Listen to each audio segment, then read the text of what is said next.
So for step 2, you're going to need a charged battery, a receiver, your ESC, and your servo.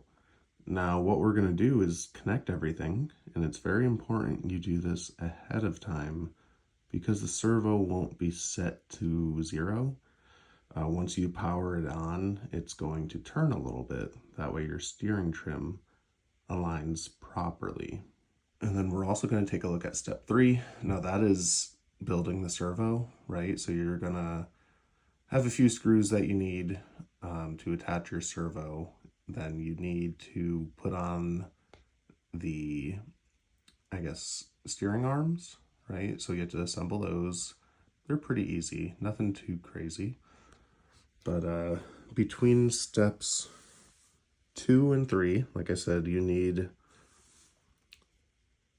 your remote and your receiver, battery, your ESC, your servo, and then you need these different pieces depending on how many teeth your servo is.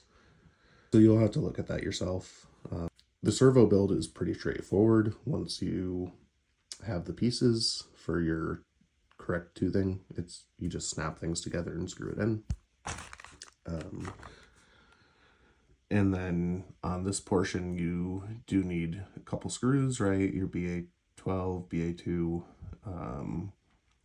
BA20, 21, and BA16. So a couple of easy steps. We're going to go ahead and get started with those. So if you did not know why it's so important to do this in the beginning, is when you have your servo, usually they are not zeroed out, meaning if you set it up and you do not plug up a battery to it, typically it's not going to be aligned correctly. So you're going to have it set to go straight, but it's actually off-centered. So it's definitely one of the most important steps in my opinion. And I'm really glad that the Rising Fighter kit has you do this in the beginning, because it gets you, you get it done early and it's ready to go. You don't have to worry about it. And I just highly suggest that everyone does not skip over this because it's very important to the build. So it is pretty straightforward.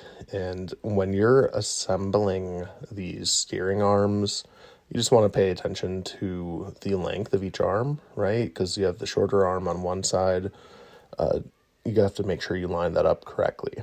And it does show in the manual the different length that is desired for each side.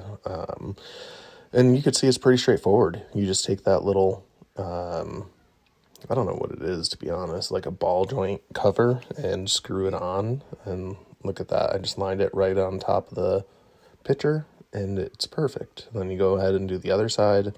Nice and easy. Like these small steps, I did not get too technical into making sure I measured the correct amount. I just lined it over the pitcher and it worked out.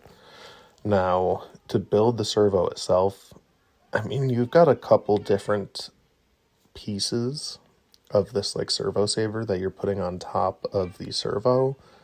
And I mean, it's straightforward. You follow the manual, you see which ones you need. You could tell because they all have different cutouts and grooves, so you have to go step by step or else you're not able to assemble it correctly.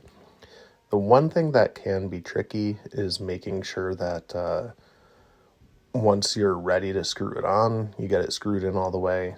That's just one thing to pay attention to. Make sure you have it down tightened correctly.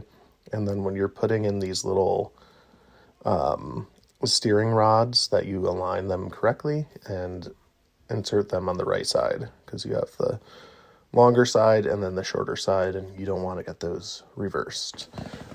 It has to do with clearance of the servo saver and things of that nature. Now, attaching the servo to these little rectangles are kind of tricky, to be honest, because you don't really have a whole lot to grip onto and you have to screw them into place. I honestly thought it was probably the hardest part of this portion of the build. You know, it takes a little while to get it started, and once you have it lined up, it's not too bad, But it's just tricky because it's hard to hold that little piece in place while you screw it in. So take your time. I don't have any like clamps to secure it, so I had to do it all by hand. My fingers were hurting, but it's definitely doable. Now that this is set up, step 3 is complete. Next step is starting to work on the chassis, right? You're going to assemble part of the front shock tower, part of the front shock tower to the chassis, where the body clips go, and where the battery cover door goes. So that'll take care of step 4.